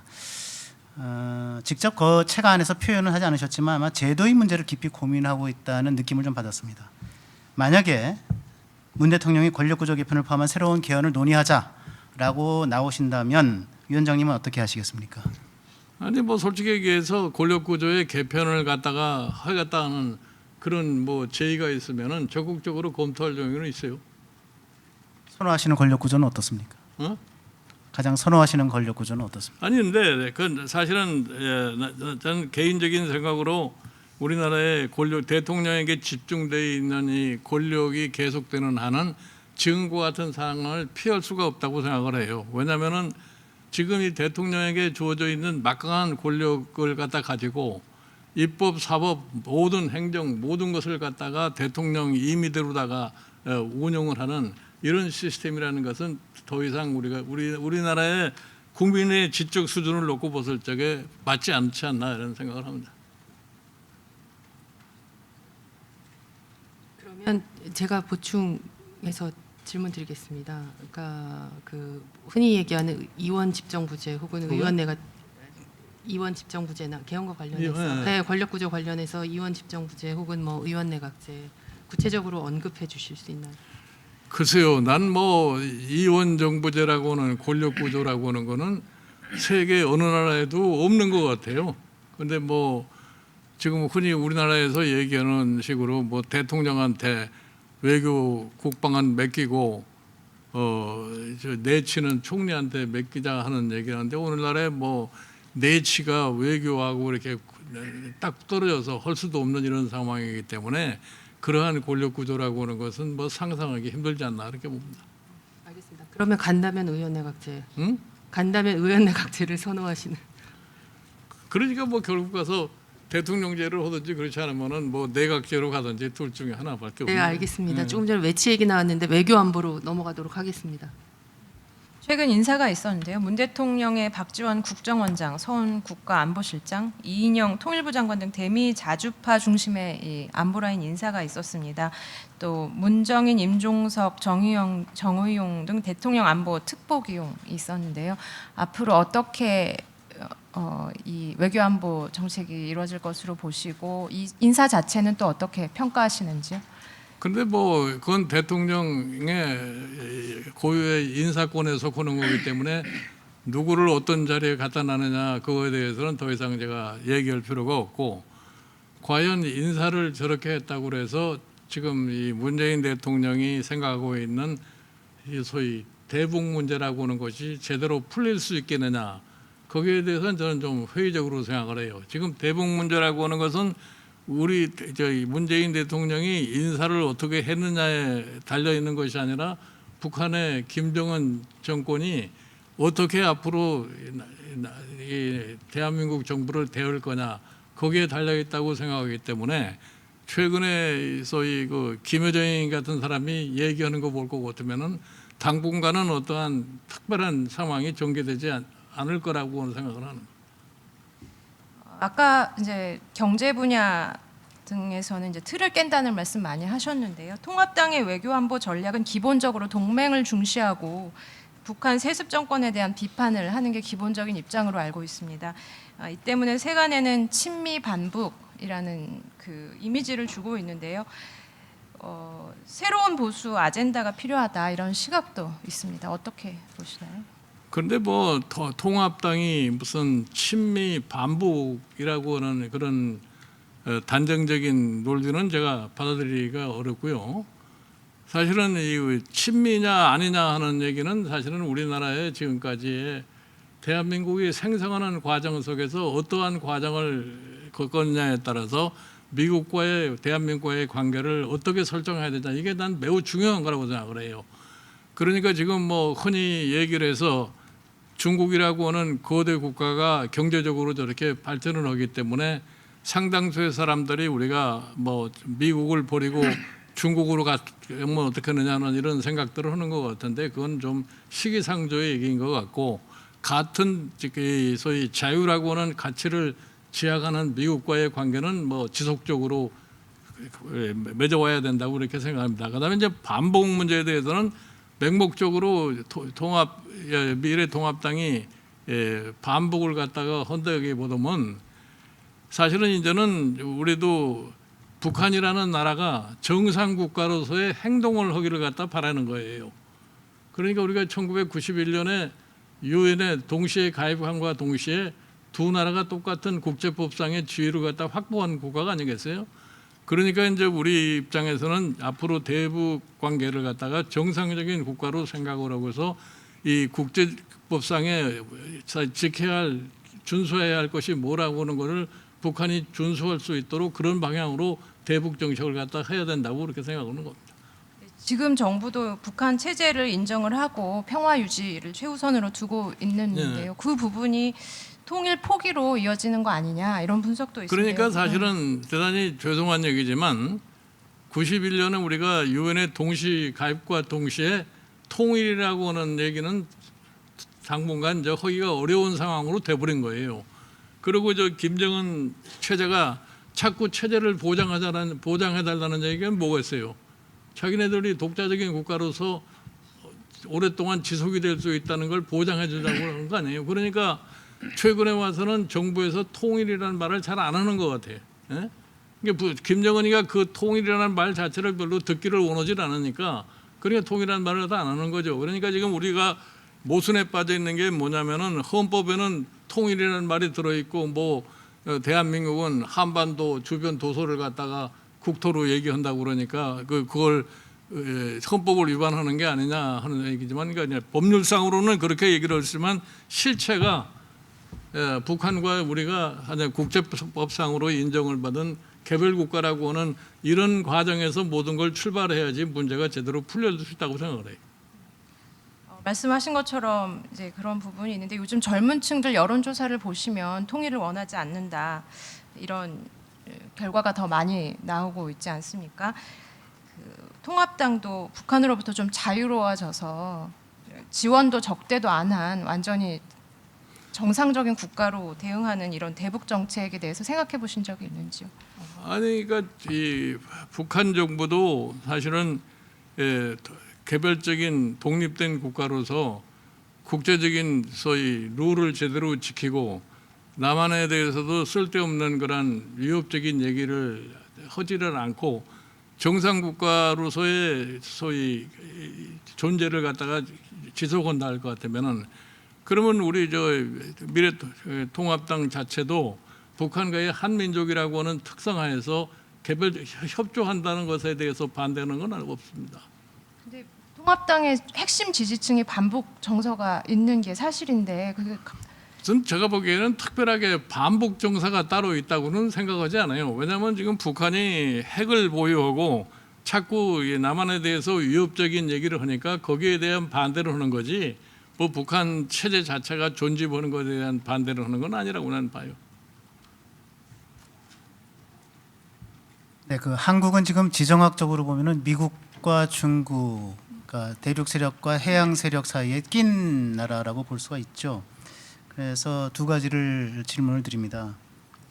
중국이 대외 전략에 있어서 이른바 그 수정주의적 시각이라고 하면 아시겠지만 미국 패권에 도전한다는 의지나 생각을 갖는 것, 이것을 수정주의적 의사라고 본다면 중국이 이런 수정주의적 의사를 갖고 있다고 보시는지, 미국 패권에 도전하겠다는, 그거를 먼저 좀 질문을 드립니다. 아니, 지금 뭐 사실은 이 중국이라는 나라가 2000년대 이제 20세기에 돌아가지고서 일본을 제치고 G2가 되고 난 다음서부터 중국이 시진핑 체제하에서 약간 소위 패권주의적인 방향으로 가고 있는 것은 틀림없는 사실이에요.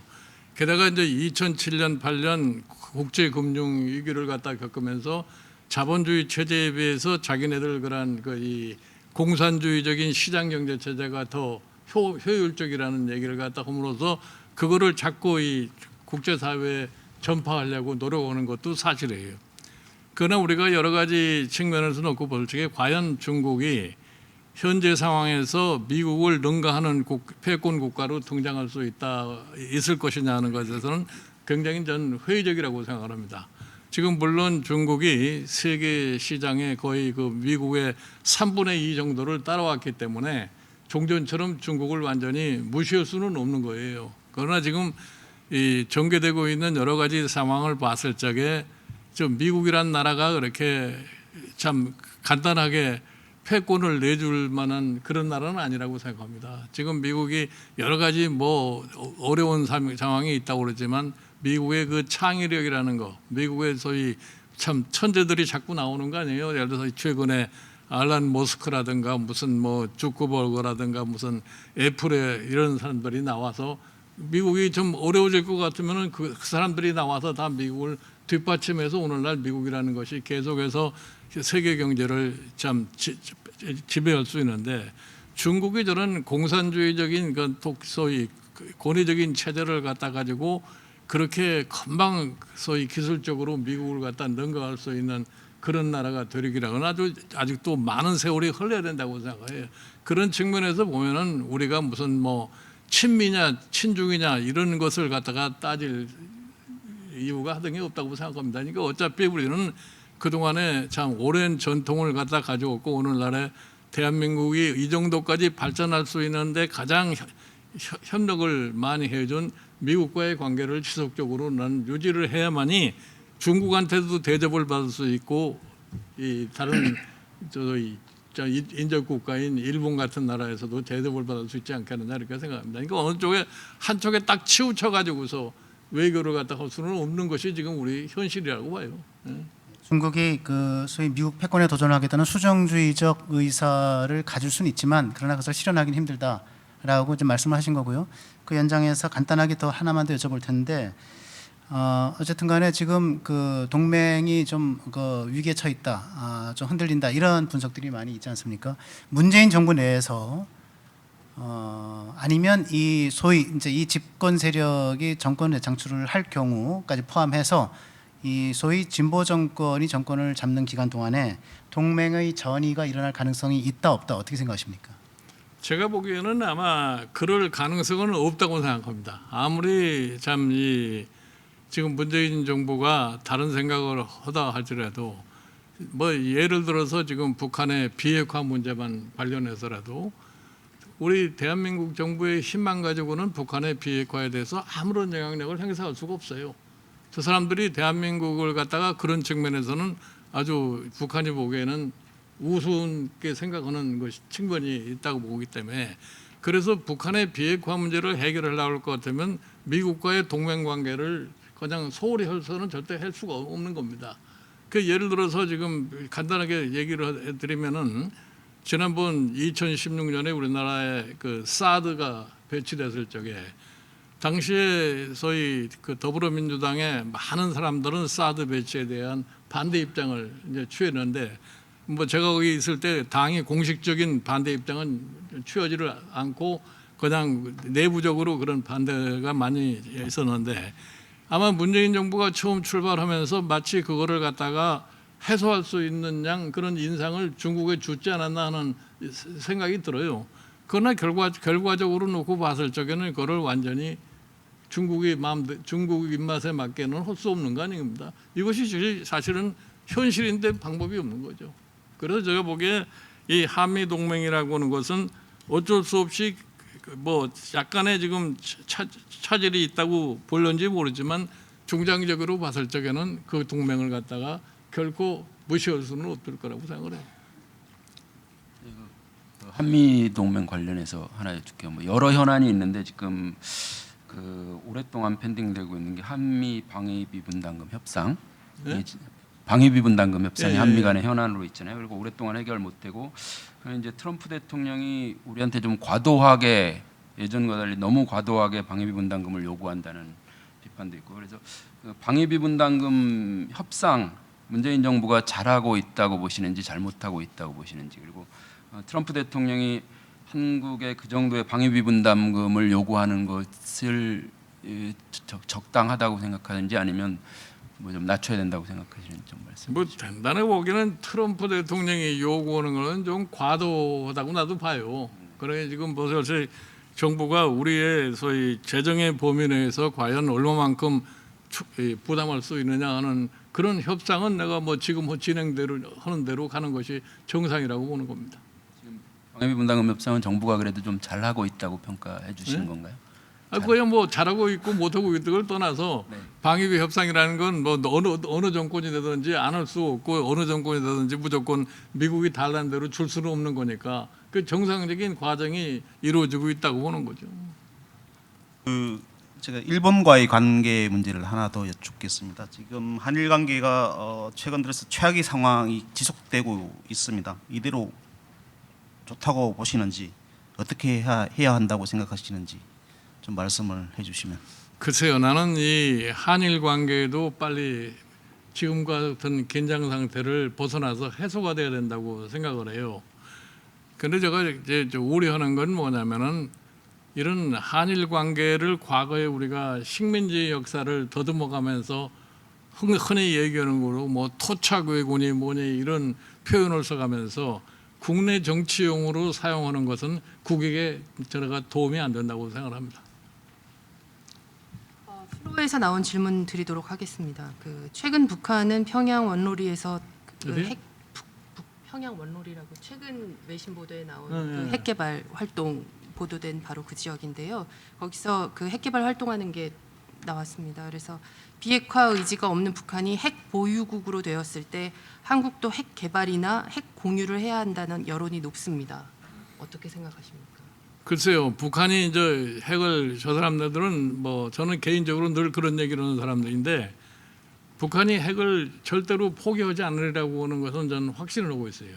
아무리 저 북미 비핵화 회담이 진정이 된다고 해도 북한이 그 핵 포기는 절대로 안 할 거라고 저는 생각을 해요. 그 최근에 뭐 연변 핵시설을 갖다가 폐기를 하면서는 위장을 해가지고 다른 곳으로 핵시설을 옮기고 최근에는 뭐 평양에까지 핵벨트를 만들었다고 이렇게 얘기를 하는데 그러면 그럼 우리 남한은 어떻게 할 거냐? 북한은 지금 체제를 유지하기 위해서 핵을 개발한 사람들이란 말이에요. 그러니까 요전에 문 대통령이 얘기한 대로 우리가 북한보다 50배나 더 발전을 했고 우리가 체제에서 남한이 승리를 한 거는 이미 확인이 되기 때문에 북한은 남한의 경제력을 관련해 가지고 재래식 무기로는 도저히 거기에 저항을 할 수가 없으니까 개발한 것이 핵 아니겠어요?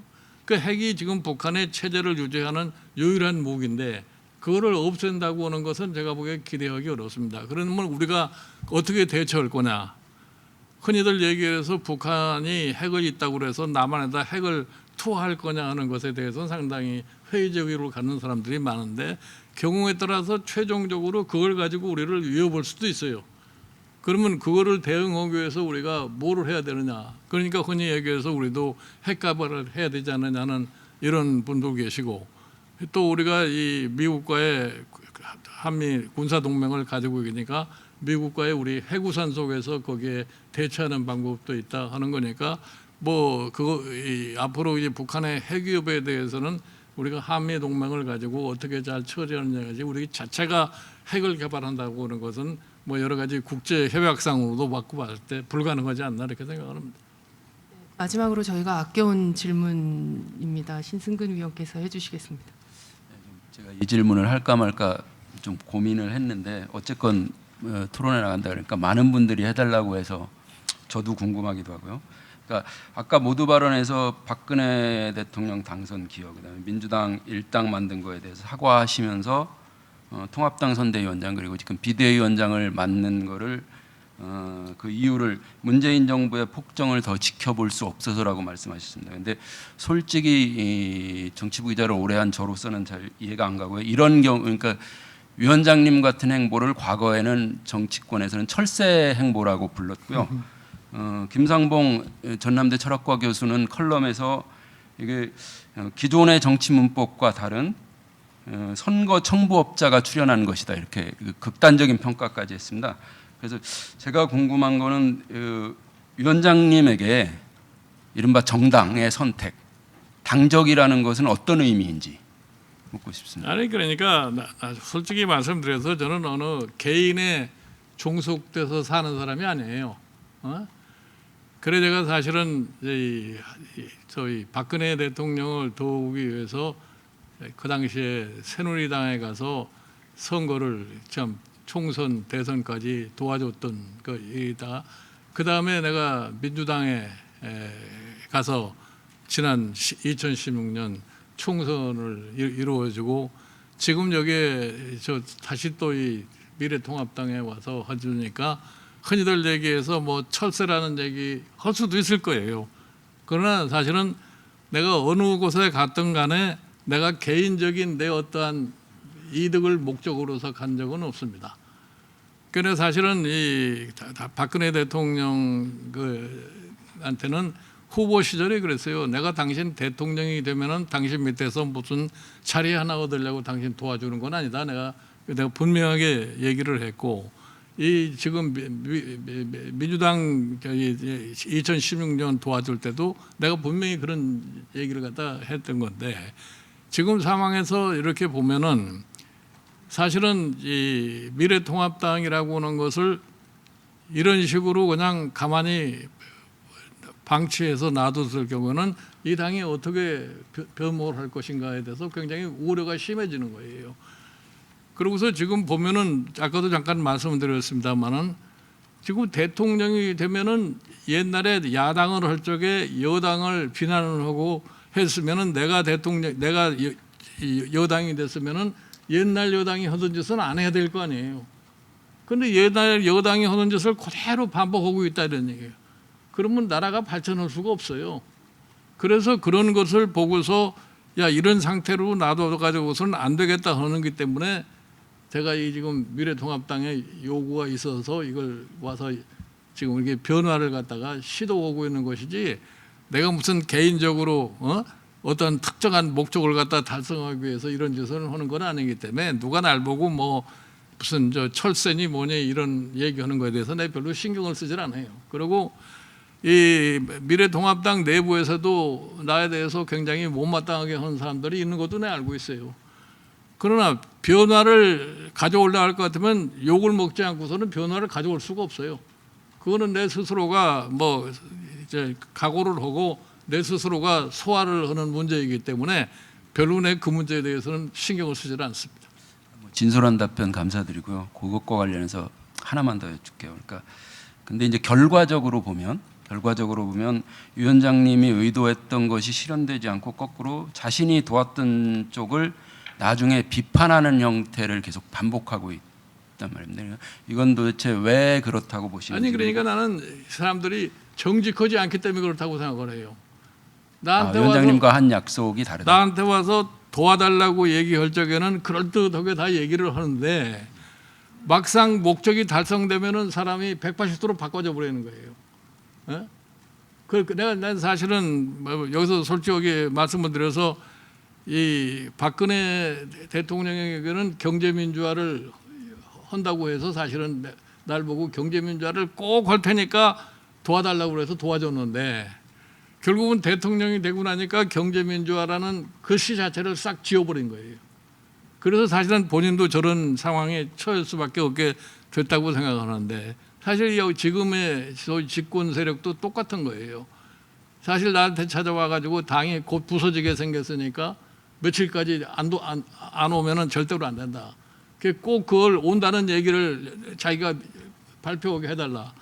그렇게 해서 사실 가서 도와줘서 자기네들이 상상치도 않은 제1당이 되니까 그 다음 날서부터는 옛날에 한 얘기는 전부 다 잃어버리는 거예요. 그런데 그거는 뭐 내가 뭐 어쩔 수가 없다고 나는 생각을 해요. 그러니까 난 솔직히 말씀드려서 그렇게 지나간 얘기를 난 기억을 하질 않습니다. 그건 그걸로 끝나버리는 거지. 예? 그래서 내가 뭐 특정인에게 속박이 돼가지고서 특정인에게 쫓아다니는 그런 사람이 아니기 때문에 내가 판단에 의해서 내가 어떤 행동을 해야 되는 거는 내 스스로가 결정을 하는 거기 때문에 뭐 그 점에 대해서 내가 확신을 가지고 사는 사람이어서 별로 개의치를 않습니다. 하나만 더 여쭐게요. 그러면 이번에 통합당에 가신 건 아까 모두 발언에서 말씀하신 대로 100년을 이어갈 수권정당 초석을 놓겠다고 했는데 이게 마지막 소임이라고 말씀하셨는데 세 번째 사과가 없으시길 바라지만 많은 사람들은 어쨌건 그렇게 해서 실패했다면 공동 책임을 져야 되는 것 아니냐. 그게 그 정치적으로 올바른 것 아니냐라는 시각을 갖고 있는 분도 여전히 있습니다. 아니 그래서 제가 아까도 말씀드렸잖아요. 제가 이 통합당을 변화할 수 있는 시기라는 것은 내년 4월까지만 하고 끝나는 겁니다. 나는 그래서 지금 우려하는 바가 뭐를 우려하느냐면은 과거에 이제 새누리당에 가서 변화를 시켜고 그거를 국민에게 약속을 했는데 그걸 지키질 않았단 말이에요. 지키질 않았기 때문에 지금 이번에 변화에 대해서도 너네들 또 시간이 가면 안 지킬 거 아니냐 하는 이런 우려를 하고 염려하는 사람들이 많으실까 봐 사실은 내심 내가 걱정을 많이 하고 있는 거예요. 같은 질문인데요. 정권 창출은 도우셨는데 정권 유지에서는 계속 배제되셨다고 보입니다. 이 정직하지 못한 정치인들에게 당하신 게 여러 번이라고 하셨는데 이번엔 안전장치를 좀 해놓으셨을 것 같은데 이번엔 통합당에서는 좀 달라질 수 있을까요? 어떻게? 뭐라고 그러셨어요? 그러니까 정직하지 못한 정치인들에게 이제 몇 번 당하셨잖아요. 네. 그러니까 안전장치를 이번에는 어떻게 좀 해놓으셨는지 통합당에서는 똑같은 게 반복되지 않으신지. 아니 그래서 예. 그래서 내가 누가 대통령이 되느냐는 데 관심을 안 갖기로 한 거예요.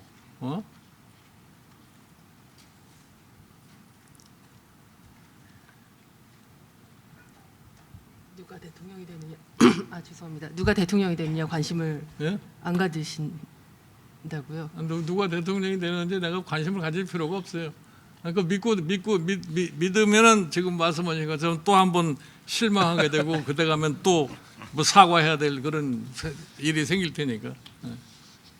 그 1시간 40분에 걸친 김종인 위원장 초청 관훈 토론회 이제 정리할 때가 됐습니다. 김 위원장의 마무리 말씀을 듣도록 하겠습니다.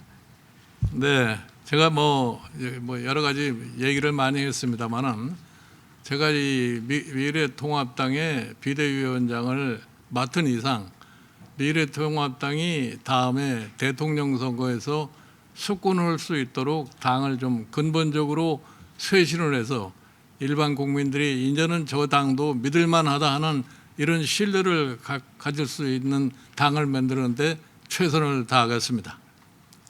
네, 김 위원장님 수고 많으셨습니다. 그리고 패널 분들께서도 수고 많으셨고요. 어려운 여건 속에서도 현장 중계에 임해주신 중계팀들 그리고 취재 기자분들께 감사드립니다. 이것으로 김종인 위원장 초청 관훈 토론회를 마치겠습니다. 마무리하기 전에 관훈 토론 관훈 클럽의 전통에 따라 김 위원장께 기념패를 드립니다. 두 번째 기념패가 되겠네요. 관훈 클럽 총무이신 박정훈 조선일보 논설실장께서 드리겠습니다. 위원장님께서는 앞으로 나가주시겠습니다.